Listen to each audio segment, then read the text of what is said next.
Hello friends, welcome to my story nights.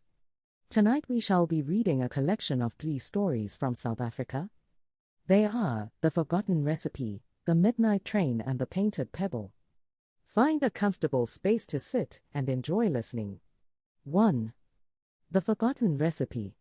In the vibrant streets of Johannesburg, where the rhythm of life pulsed with the energy of a diverse and bustling city, there was a small, unassuming cafe called Mama Jabu's Kitchen. The cafe was a hidden gem, known only to locals and those lucky enough to stumble upon it. It was famous for its hearty, traditional South African dishes, made with love and passed down through generations. The owner, Mama Jabu, was a woman in her early 50s with a warm smile and an even warmer heart. Her cooking was legendary, and people often said that a meal at her cafe was like a hug from a loved one. She had inherited the cafe from her mother, who had inherited it from her own mother, and so on. Each generation had added its own touch to the menu, but the soul of the food had always remained the same. One sunny afternoon, as the golden light filtered through the windows and the aroma of freshly baked bread filled the air, Mama Jabu received an unexpected visitor. A young woman in her late 20s, dressed in smart but casual attire, walked into the cafe. Her name was Thandi, and she carried an air of determination mixed with a hint of sadness. "Good afternoon, Mama Jabu," Thandi greeted, her voice polite but earnest. "Good afternoon, my dear," Mama Jabu replied, her eyes crinkling at the corners as she smiled. "What brings you here today?" Thandi took a deep breath. "I'm here because of my grandmother, Nomalanga. She used to come here often, and she spoke so highly of you and your cooking. She passed away recently, and she left me a letter, asking me to come here and find something called the Forgotten Recipe. Do you know what that means?" Mama Jabu's eyes widened with recognition and a touch of sadness. "Ah, Nomalanga. She was a dear friend and a wonderful woman. Yes, I know about the Forgotten Recipe. It's a special dish that has been in my family for generations, but it's not on the menu. It's a secret recipe that my mother taught me and her mother taught her." Thandi's curiosity was piqued. "Why is it called the Forgotten Recipe?" Mama Jabu sighed softly. "Because it's a recipe that's meant to be shared only when it's truly needed. It's a dish of healing and remembrance. Your grandmother must have believed that now is the time for you to learn it." Thandi felt a lump in her throat. "I miss her so much. She was like a mother to me." Mama Jabu reached out and placed a comforting hand on Thandi's. "Let's honor her memory together. Come with me to the kitchen, and I'll teach you the Forgotten Recipe." The kitchen was a cozy space filled with the comforting smells of spices and herbs. Mama Jabu began to gather ingredients, explaining each one's significance and how it contributed to the dish's unique flavor and healing properties. Thandi watched closely, taking notes and asking questions. As they worked, Mama Jabu shared stories of her own mother and grandmother, their lives interwoven with the history of the cafe and the recipes they had created. Thandi felt a sense of connection, not just to her own grandmother, but to the generations of women who had come before her, each one leaving a legacy of love and sustenance. The dish they prepared was a hearty stew, rich with the flavors of Africa. It was made with tender pieces of lamb, fresh vegetables, and a blend of spices that filled the air with an intoxicating aroma. As the stew simmered, Mama Jabu and Thandi sat down to share a cup of rooibos tea. "Your grandmother was a remarkable woman," Mama Jabu said, her voice gentle. "She faced many challenges, but she always had a smile and a kind word for everyone. She believed in the power of food to bring people together and heal the soul." Thandi nodded, tears welling up in her eyes. "She taught me so much about life and love. I just wish I could have spent more time with her." Mama Jabu squeezed Thandi's hand. "She's still with you, in your heart and in the memories you cherish. And now, through this recipe, her legacy will continue. You'll carry on her spirit by sharing this dish with others, just as she would have wanted." When the stew was ready, they ladled it into bowls and sat down to eat. The flavors were rich and comforting, a blend of spices and herbs that warmed the body and soul. As Thandi took her first bite, she felt a wave of emotion wash over her. It was as if her grandmother were right there with her, sharing this special moment. "This is incredible," Thandi said, her voice choked with emotion. "I can taste the love in every bite." Mama Jabu smiled, her eyes shining with tears. "That's the secret ingredient, my dear. Love. It's what makes all the difference." In the days that followed, Thandi spent more time at the cafe, learning from Mama Jabu and helping out in the kitchen. She discovered a passion for cooking she hadn't realized she had, and she found comfort in the rhythm of chopping, stirring, and tasting. The cafe became a second home to her, a place where she could honor her grandmother's memory and find her own path. One evening, as the sun set over the city and the cafe was filled with the hum of contented diners, Thandi approached Mama Jabu with an idea. "Mama Jabu, I've been thinking," she began. "What if we started a weekly community dinner, where we share the forgotten recipe with everyone? We could invite people from the neighborhood, bring them together, and create a space for healing and connection." Mama Jabu's face lit up with joy. "That's a wonderful idea, Thandi. Your grandmother would be so proud of you. Let's do it." And so, the tradition of the community dinner was born. Every Friday evening, Mama Jabu's kitchen was filled with people from all walks of life, coming together to share a meal and stories. The forgotten recipe became a symbol of love and unity, a dish that brought comfort and healing to all who tasted it. Thandi found her calling in these dinners, finding fulfillment in the smiles and laughter of those who gathered around the tables. She knew that her grandmother's spirit was with her, guiding her and inspiring her to spread love and kindness through her cooking. As the years passed, Mama Jabu's kitchen became a beloved institution in Johannesburg, a place where memories were made and hearts were healed. Thandi eventually took over the cafe, continuing the legacy of her grandmother and the generations of women who had come before her. The forgotten recipe was no longer forgotten, but a cherished tradition that brought people together and reminded them of the power of love and community. And in the heart of the bustling city, where the old and the new intertwined, Mama Jabu's kitchen remained a sanctuary of warmth, comfort, and the enduring power of a meal shared with loved ones.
Tonight's second story is entitled The Midnight Train. The night was cool, and a gentle breeze rustled through the acacia trees lining the dusty roads of Cape Town's outskirts. Thando, a 34-year-old schoolteacher, stood at the edge of the railway platform, her breath visible in the crisp night air. She adjusted her scarf and checked her watch, 11:45 p.m.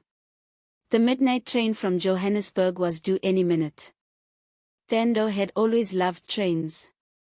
As a child, she would sit with her grandfather, listening to his stories about his time working on the railways during the apartheid era. Those stories were filled with adventure, hardship, and hope. Now, as an adult, she found herself drawn to the rhythm of the tracks and the promise of journeys to unknown destinations.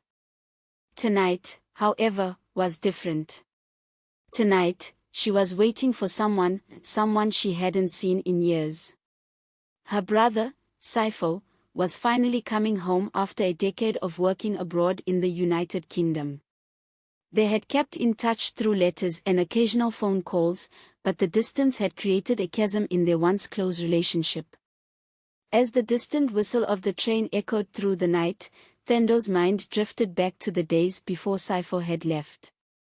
They had been inseparable, navigating the challenges of growing up in a rapidly changing South Africa. But Saifo had always been restless, yearning for something more than what their small town could offer. When the opportunity to work abroad had come, he had jumped at it, leaving Thando behind to care for their aging parents. The train's headlights pierced the darkness, growing brighter as it approached the station. Thando's heart quickened. She had rehearsed this moment in her mind countless times, but now that it was here, she felt a mix of excitement and anxiety. Would Saifo be the same? Would they be able to bridge the gap that time and distance had created? The train screeched to a halt, and passengers began to disembark, their faces weary from the long journey. Thando scanned the crowd, searching for a familiar face. Then, she saw him, a tall, broad-shouldered man with a suitcase in one hand and a worn leather satchel slung over his shoulder. Saifo's face lit up when he spotted her, and he waved enthusiastically. "Thando," he called out, his voice carrying over the noise of the bustling platform. Thando rushed forward, her arms outstretched. "Saifo," she cried, throwing herself into his embrace. They held each other tightly, the years of separation melting away in an instant. "It's so good to see you, little sister," Saifo said, his voice choked with emotion. "I've missed you more than words can say." "I've missed you too," Thando replied, tears streaming down her cheeks. "Welcome home, Saifo." They stood there for a moment, savoring the reunion, before Thando pulled back and looked up at her brother. "Come on," she said, wiping her eyes. "Let's get you home." They made their way to Thando's car, parked just outside the station. As they drove through the quiet streets, they caught up on each other's lives. Saifo spoke of his experiences in the UK, the challenges of living in a foreign country, and the friends he had made. Thando shared stories of her students, the ups and downs of teaching, and the changes that had taken place in their hometown. "I can't believe how much has changed," Saifo said, gazing out the window at the familiar yet transformed landscape. "But it's good to be back. There's no place like home." When they arrived at Thando's modest house, Saifo was greeted by the familiar scent of home-cooked meals. Thando had prepared a late supper, knowing that Saifo would be hungry after his long journey. They sat at the kitchen table, enjoying a meal of bobo thai and rice, and continued their conversation late into the night. Over the next few days, Saifo and Thando settled into a comfortable routine. They visited old haunts, reminisced about their childhood, and reconnected with friends and family. Saifo marveled at how the community had grown and evolved, and Thando was delighted to have her brother back by her side. One afternoon, as they walked along the beach, Saifo turned to Thando and said, "I've been thinking a lot about our parents. I wish they could see us now, see how far we've come." Thando nodded, her eyes misting over. "I think about them every day. They were so proud of you, Saifo. they knew you were destined for great things. Saifo sighed, looking out at the waves crashing against the shore. I've done well for myself, but I've realized that success isn't just about what you achieve. It's about the people you share it with. I want to give back to the community that raised us, that supported us. Thando smiled, her heart swelling with pride. What did you have in mind? I was thinking of starting a mentorship program for young people, Saifo replied. There are so many talented kids here who just need a bit of guidance and support to reach their full potential. I want to help them, the way others helped me. That's a wonderful idea, Saifo, Thando said, taking his hand. And you know I'll be right there with you, every step of the way. Together, they began to lay the groundwork for the program. They reached out to local schools, community leaders, and businesses, garnering support and enthusiasm for their initiative. Saifo's experience and connections proved invaluable, and Thando's passion and dedication inspired those around her. Months passed, and the mentorship program took shape. They held workshops, career fairs, and one-on-one sessions with students, providing them with the tools and encouragement they needed to pursue their dreams. The community rallied around them, and soon, the program became a beacon of hope for young people across the region. One evening, as they stood on the platform of the same railway station where they had reunited, Saifo turned to Thando and said, "Thank you for believing in me, Thando. I couldn't have done this without you." Thando smiled, tears of joy in her eyes. "We're a team, Saifo. Always have been, always will be." As the sun set over the horizon, casting a golden glow over the tracks, they watched a train pull into the station. It was a symbol of their journey, of the paths they had taken and the destination they had reached together. In the years that followed, the mentorship program grew and flourished, transforming the lives of countless young people. Saifo and Thando continued to work side by side, their bond stronger than ever. They had found their purpose, their place in the world, and they knew that as long as they had each other, they could face any challenge that came their way. And so, in the heart of South Africa, amidst the vibrant tapestry of culture and history, Thando and Saifo's story became a testament to the power of family, community, and the unbreakable ties that bind us all. The end.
The The third story tonight is entitled The Painted Pebble.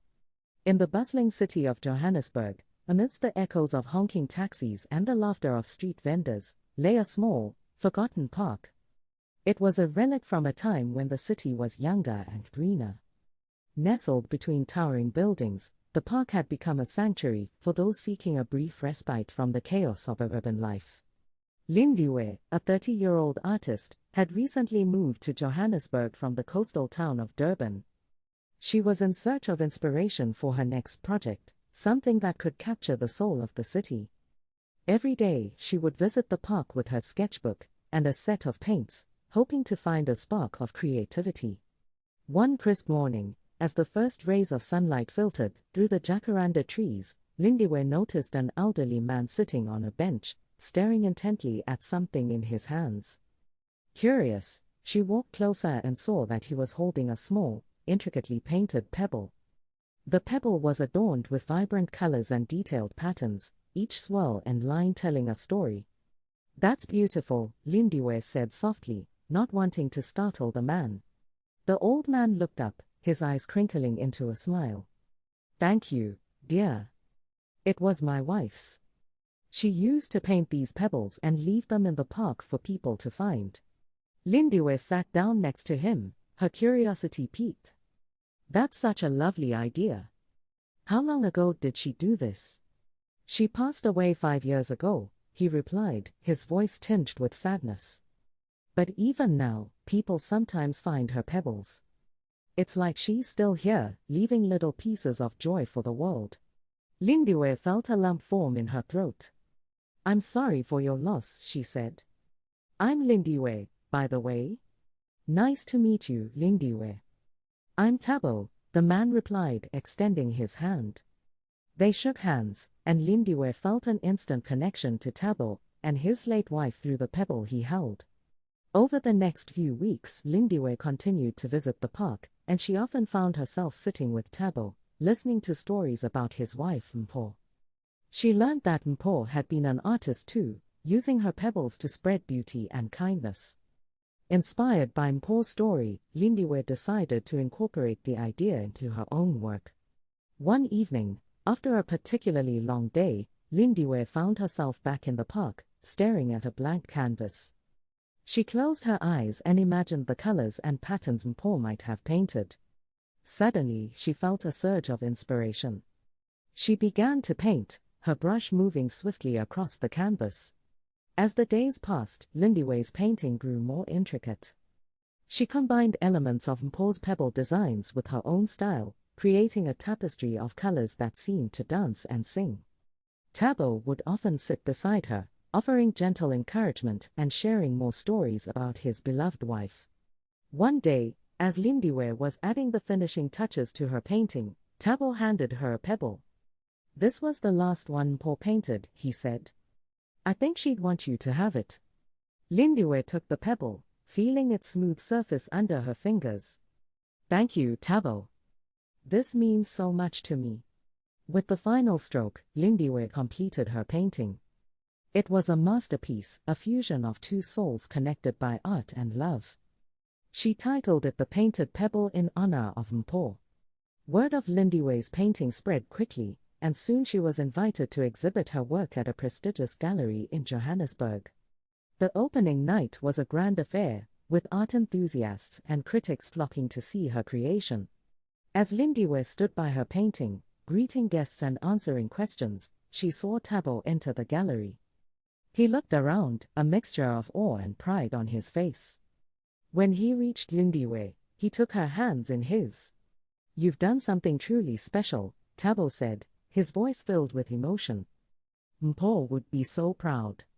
"Thank you, Tabo," Lindiwe replied, tears welling up in her eyes. "I couldn't have done it without you and Mpho's story." As the evening drew to a close, Lindiwe felt a sense of fulfillment she had never known before. She had found her inspiration not just in the city of Johannesburg, but in the love and legacy of Mpho and Tabo. In the weeks that followed, Lindiwe continued to paint, often incorporating Mpho's patterns and colors into her work. She also began a new project, painting pebbles and leaving them in the park, just as Mpho had done. Each pebble was a little piece of art, a symbol of hope and joy for anyone who found it. One morning, as Lindiwe was placing a pebble under a jacaranda tree, she noticed a young girl picking it up. The girl's face lit up with delight as she examined the colorful patterns. "Did you paint this?" the girl asked, looking up at Lindiwe with wide eyes. "Yes, I did," Lindiwe replied, smiling. "It's a gift for anyone who finds it." "Thank you," the girl said, clutching the pebble to her chest. "It's beautiful." As Lindiwe watched the girl skip away, she felt a deep sense of connection to the world around her.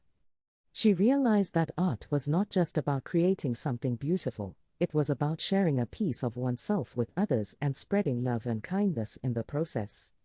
Years later, Lindiwe's paintings were renowned throughout South Africa and beyond.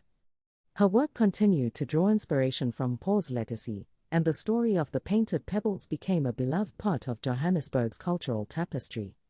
Thabo, now a much older man, would often visit Lindiwe's exhibitions, his heart swelling with pride. He knew that Mpho's spirit lived on in every brushstroke, every pebble, and every act of kindness that Lindiwe shared with the world. And so, in a small park in the heart of Johannesburg, the legacy of Mpho's painted pebbles continued to thrive, a testament to the enduring power of love, art, and the connections that bind us all. The end. The story of the painted pebble is a reminder that even the smallest acts of creativity and kindness can leave a lasting impact. Through the shared love of art, Lindiwe and Thabo found a way to honor the memory of a remarkable woman and to inspire others to find beauty in the world around them. And so we have come to the end of tonight's program. I trust you had a nice time listening. If you did, like and subscribe to the channel. Also feel free to make mention of which was your favorite of the 3 stories read tonight. Till we meet again, stay blessed.